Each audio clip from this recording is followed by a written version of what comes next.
Capítulo cuarto. Prodigios de la bondad y misericordia de la sabiduría eterna antes de la encarnación. La sabiduría eterna se conmueve vivamente ante la desgracia del pobre Adán y de todos sus descendientes. Contempla con sumo dolor su vaso de honor hecho pedazos, destrozado su retrato, destruida su obra maestra, derribado por tierra su lugarteniente. Tiende amorosamente el oído a sus gemidos y clamores, mira compasivamente el sudor de su frente, las lágrimas de sus ojos, la fatiga de sus brazos, el dolor de su alma y la aflicción de su corazón. El decreto de la encarnación. Paréceme ver, por decirlo así, a esta amable soberana convocando y reuniendo por segunda vez a la Santísima Trinidad para decidir la restauración del ser humano como lo había hecho cuando la creación. E imagino que en este magno consejo se desencadena una especie de combate entre la sabiduría eterna y la justicia de Dios. Me parece oír a la sabiduría que en la causa del ser humano reconoce que realmente éste y su posteridad merecen ser condenados eternamente con los ángeles rebeldes a causa de su pecado, pero que es preciso compadecerse de él porque su pecado obedece más a debilidad e ignorancia que a malicia. Observa por una parte que es gran lástima que una obra maestra tan bien lograda permanezca para siempre esclavizada al enemigo y que millones de seres humanos se vean para siempre condenados por el pecado de uno solo. Muestra por otra parte los tronos vacíos del cielo por la caída de los ángeles apóstatas y que sería bien llenar de nuevo, e indica la gloria inmensa que Dios recibiría en el tiempo y la eternidad si se salva al ser humano. Paréceme oír a la justicia contestando que la sentencia de muerte y condenación eterna está dictada contra el ser humano y su posteridad, y debe ejecutarse sin remisión ni misericordia, como lo fue la dictada contra Lucifer y sus secuaces. Que el ser humano es un ingrato después de los beneficios que había recibido, que habiendo seguido al demonio en la desobediencia y el orgullo debe también acompañarlo en el castigo, porque el pecado debe ser castigado. Viendo la sabiduría eterna que nadie en el universo era capaz de expiar el pecado del ser humano, satisfacer a la justicia y aplacar la ira divina, y queriendo al mismo tiempo salvar al desventurado a quien amaba por naturaleza, halla un medio admirable. Proceder asombroso, amor incomprensible llevado hasta el extremo. La amable y soberana princesa se ofrece ella misma en holocausto al Padre para satisfacer su justicia, aplacar su cólera, liberarnos de la esclavitud del demonio y de las llamas del infierno y merecernos una eternidad feliz. Su oferta es aceptada, la decisión tomada y decretada, la sabiduría eterna, es decir, el Hijo de Dios, se hará hombre en el momento oportuno y en las circunstancias señaladas. Durante los 4000 años aproximadamente que transcurrieron desde la creación y el pecado de Adán hasta la encarnación de la divina sabiduría, Adán y sus descendientes murieron conforme a la ley dictada contra ellos por Dios. Pero en previsión de la encarnación del Hijo de Dios, recibieron gracias para obedecer a los mandamientos y hacer digna penitencia en caso de transgresión. Y si murieron en gracia y amistad con Dios, sus almas descendieron al limbo a esperar que su Salvador y Libertador les abriera las puertas del cielo. Durante el tiempo anterior a la encarnación. Durante el tiempo que precedió a la encarnación, la sabiduría eterna testificó de 1000 maneras a los hombres la amistad que les tenía y el anhelo de comunicarles sus beneficios y dialogar con ellos.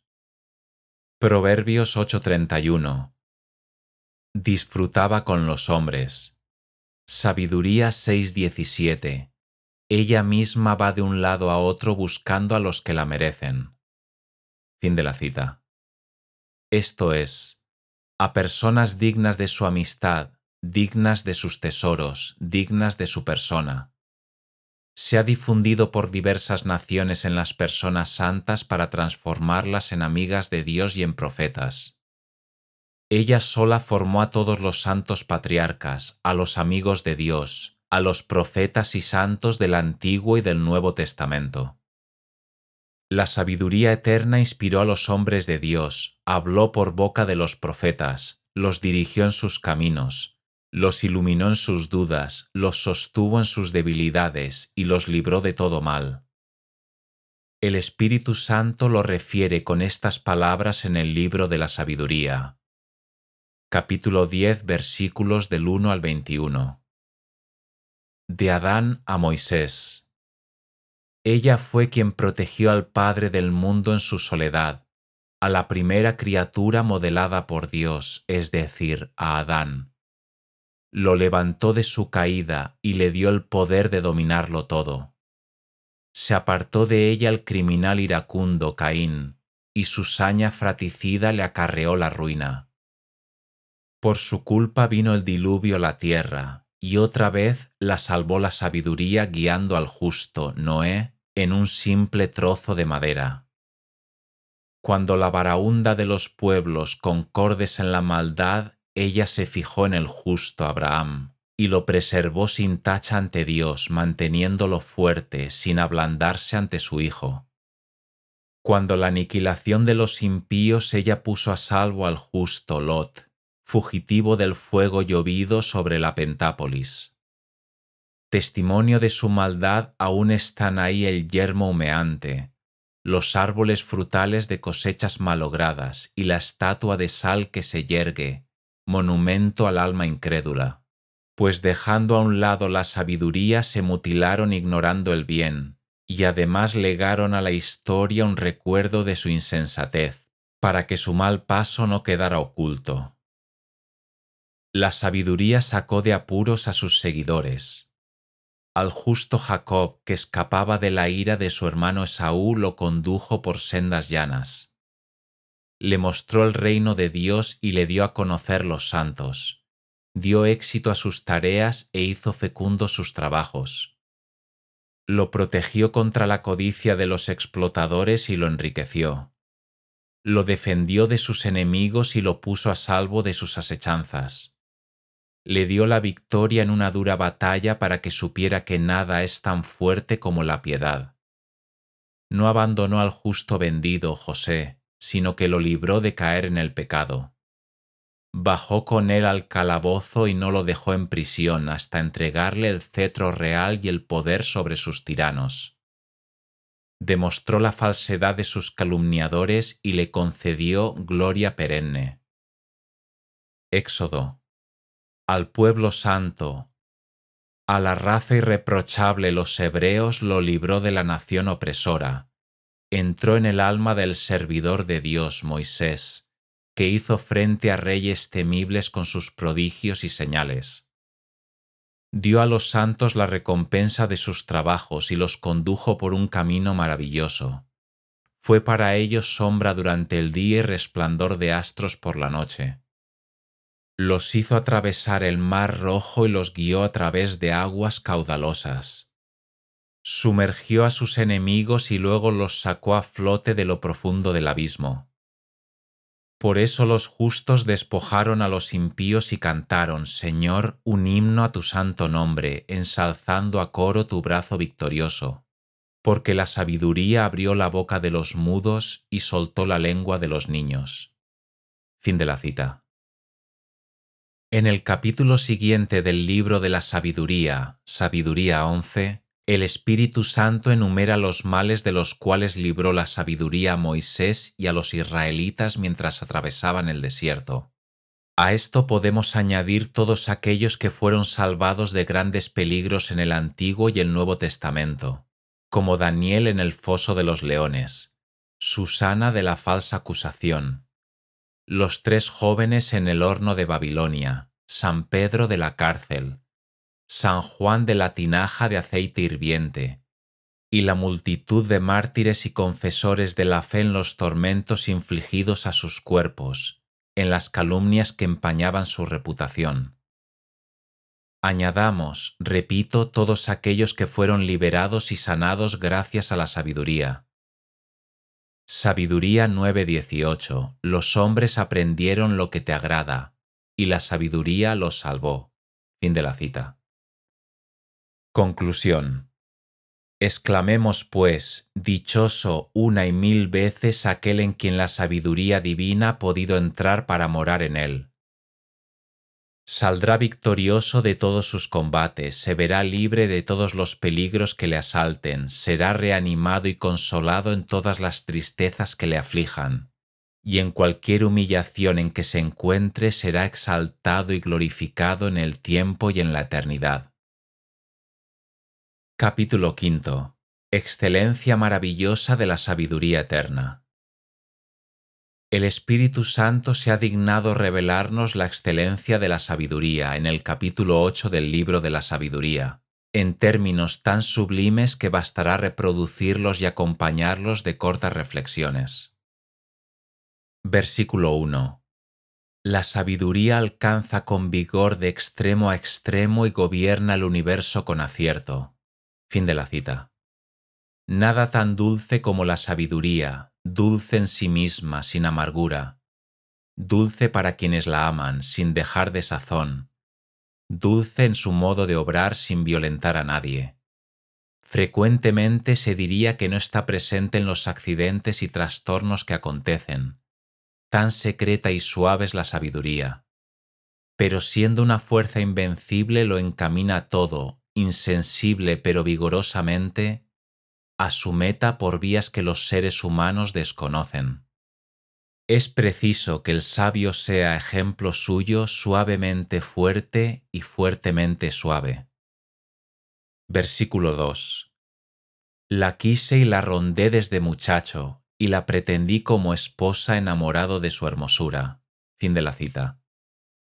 Quien desea adquirir el gran tesoro de la sabiduría debe, a ejemplo de Salomón, buscarla desde temprano y a ser posible desde la infancia, espiritual y castamente como un casto esposo a su esposa, con perseverancia hasta el fin, hasta alcanzarla. Es cierto que la sabiduría eterna tiene tanto amor a las almas que llega hasta el extremo de desposarse con ellas y contraer con ellas un matrimonio espiritual, pero auténtico, que el mundo desconoce, pero del cual la historia nos ofrece numerosos ejemplos. Versículo 3. Su intimidad con Dios realza su nobleza, siendo el dueño de todo quien la ama. Fin de la cita.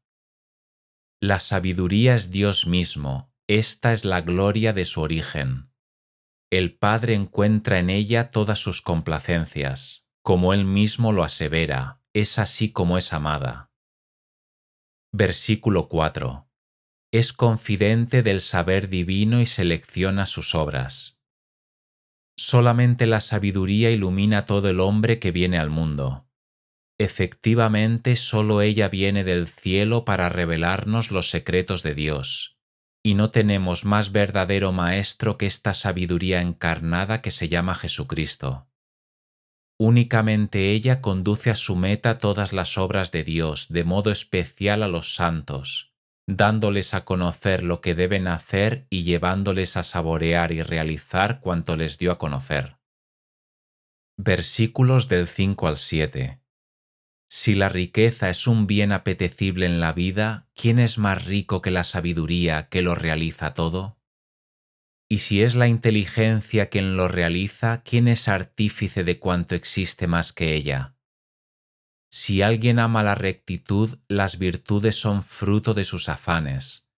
Es maestra de templanza y prudencia, de justicia y fortaleza. Para los hombres no hay en la vida nada más provechoso que esto. Fin de la cita. Salomón demuestra que no debiendo amar más que a la sabiduría, de ella sola hemos de esperarlo todo. Bienes de fortuna, conocimiento de los secretos de la naturaleza, bienes del alma, virtudes teologales y cardinales. Versículo 8. Y si alguien ambiciona una rica experiencia, ella conoce el pasado y adivina el futuro. Sabe los dichos ingeniosos y la solución de los enigmas. comprende de antemano los signos y prodigios y el desenlace de cada momento, de cada época. Fin de la cita. Quien desee poseer una ciencia nada común y que no sea árida y superficial, sino extraordinaria, santa y profunda, de las realidades de la gracia y de la naturaleza, debe poner todo su empeño en adquirir la sabiduría, sin la cual el ser humano, aunque sabio delante de los demás, es considerado en nada ante los ojos de Dios. Versículo 9. Por eso decidí unir nuestras vidas, seguro de que sería mi consejera en la dicha, mi alivio en la pesadumbre y la tristeza. Fin de la cita. ¿Quién podrá considerarse pobre poseyendo a la sabiduría que es tan rica y generosa? ¿Quién podrá estar triste teniendo a la sabiduría que es tan dulce, hermosa y tierna? Y sin embargo, ¿quién de cuantos buscan la sabiduría dice sinceramente con Salomón, por eso decidí? La mayoría no ha tomado esta sincera resolución, tiene solo veleidades o a lo sumo propósitos vacilantes o indiferentes. Por ello jamás encontrarán la sabiduría. Versículos del 10 al 14. Gracias a ella me elogiará la asamblea, y aun siendo joven me honrarán los ancianos. En los procesos lucirá mi agudeza y seré la admiración de los monarcas. Si callo estarán a la expectativa, si tomo la palabra prestarán atención, y si me alargo hablando se llevarán la mano a la boca. Gracias a ella alcanzaré la inmortalidad, y legaré a la posteridad un recuerdo imperecedero. Gobernaré pueblos, someteré naciones. Fin de la cita. Sobre estas palabras en las que el sabio se alaba a sí mismo, San Gregorio hace la siguiente reflexión. Los que han sido escogidos por Dios para escribir sus sagradas palabras, estando como están llenos del Espíritu Santo, salen en cierto modo de sí mismos para entrar en aquel que los posee y transformados así en la lengua de Dios, consideran solo a Dios en lo que dicen y hablan de sí mismos como si lo hicieran de un tercero. Versículos del 15 al 18. Soberanos temibles se asustarán al oír mi nombre, con el pueblo me mostraré bueno y en la guerra valeroso. Al volver a casa descansaré a su lado, pues su trato no desazona. Su intimidad no deprime, sino que regocija y alegra. Esto es lo que yo pensaba y sopesaba para mis adentros. La inmortalidad consiste en emparentar con la sabiduría. Su amistad es noble deleite, el trabajo de sus manos riqueza inagotable. Su trato asiduo prudencia, conversar con ella celebridad. Entonces me puse a dar vueltas tratando de llevármela a casa. Fin de la cita. El autor sagrado, luego de resumir en pocas palabras lo que acaba de explicar, saca esta conclusión. Me puse a dar vueltas. Para adquirir la sabiduría hay que buscarla con ardor. Es decir, es preciso estar dispuestos a dejarlo todo, a sufrirlo todo y emprenderlo todo para llegar a poseerla. Pocos la encuentran porque pocos la buscan como ella lo merece. El Espíritu Santo habla en el capítulo 7 de este libro sobre la excelencia de la sabiduría en los siguientes términos. Es un espíritu inteligente, santo, único, múltiple, sutil, móvil, penetrante, inmaculado, lúcido, invulnerable, bondadoso, agudo, incoercible, benéfico, amigo del hombre, firme, seguro, sereno, todopoderoso, todo vigilante, que penetra todos los espíritus inteligentes, puros, sutilísimos. La sabiduría es más móvil que cualquier movimiento, y en virtud de su pureza lo atraviesa y lo penetra todo. Por fin es un tesoro inagotable para los hombres, los que la adquieren se atraen la amistad de Dios, porque el don de su enseñanza los recomienda. Fin de la cita. Tras palabras tan enérgicas y tiernas del Espíritu Santo para hacernos comprender la belleza, valor y tesoros de la sabiduría, ¿quién no la amará y buscará con todas sus fuerzas? tanto más cuanto que se trata de un tesoro infinito, propio del ser humano, para el cual fue creado el ser humano, y que la sabiduría misma tiene infinitos deseos de darse al ser humano.